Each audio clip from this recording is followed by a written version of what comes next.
Aliabad municipality పరిధిలోని హెచ్పీఎల్ power systems company కార్మికులు ఉగ్రరూపం దాల్చారు. సుమారు 2000 మంది కార్మికులు కంపెనీ గేటు ముందు బైఠాయించి భారీ ధర్నా నిర్వహించారు. గత 2 దశాబ్దాలుగా కంపెనీ అభివృద్ధికి శ్రమిస్తున్న యాజమాన్యం తమను నిలువునా ముంచుతోందని కార్మికులు ఆగ్రహం వ్యక్తం చేశారు. కంపెనీ కోట్లాది రూపాయల లాభాల్లో ఉన్నప్పటికీ తమకు మాత్రం కనీస వేతనాలు చెల్లించడం లేదని కార్మికులు ఆవేదన వ్యక్తం చేశారు. 20 ఏళ్లుగా పనిచేస్తున్న జీవితాలు మారలేదని మండిపడ్డారు.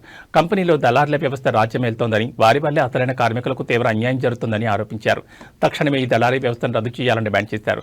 తమకు రావాల్సిన కనీస వేతనం గురించి ప్రశ్నిస్తే యాజమాన్యం వేధింపులకు గురి చేస్తోందని, పని విషయంలో విపరీతమైన టార్చర్ పెడుతున్నారని కార్మికులు పేర్కొన్నారు.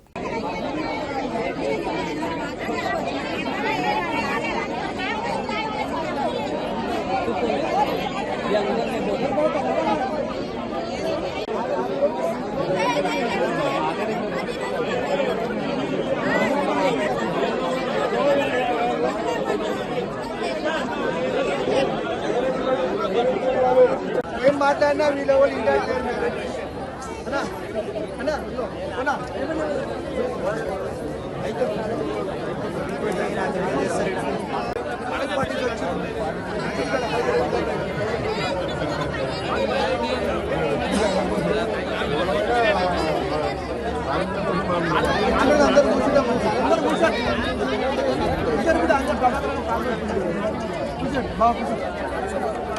మాట్లాడినప్పుడు వాళ్ళు చెంపోసినప్పుడు యజమాన్యం స్పందించి వాళ్లకు తగిన వేతనం ఇవ్వన్నా వద్దా?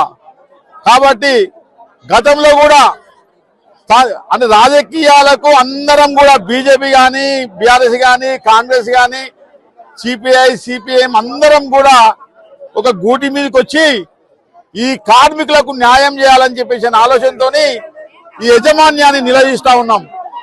కాబట్టి ఏదేమైనా సరే యజమాన్యం దిగి రావాలి, కార్మికులకు న్యాయం చేయాలి, వాళ్లకు తగిన వేతనాలు చెల్లించాలి. గతంలో కూడా ప్రభుత్వం ఉన్నప్పుడు స్థానిక ఎమ్మెల్యే కార్మిక శాఖ మంత్రిగా ఉండి ఈ ఒక హెచ్బిఎల్ కు ఎన్నో సార్లు రావడం జరిగింది, న్యాయం చేస్తా అన్నాడు. ఈ రోజు వరకు కూడా కార్మికులకు న్యాయం జరగలేదు. కాబట్టి వాళ్ళు అరువులు కారికల వాళ్ళు ఈ రోజు వచ్చి కార్మికులకు న్యాయం చేస్తా అంటే న్యాయం కాదు అది. కాబట్టి మేము అన్ని పార్టీలందరం కూడా ఈ కార్మికుల కోసము గట్టిగా నిలబడి యజమాన్యాన్ని తల వంచి కార్మికులకు న్యాయం చేస్తామని చెప్పేసి తెలియజేస్తా ఉన్నాం.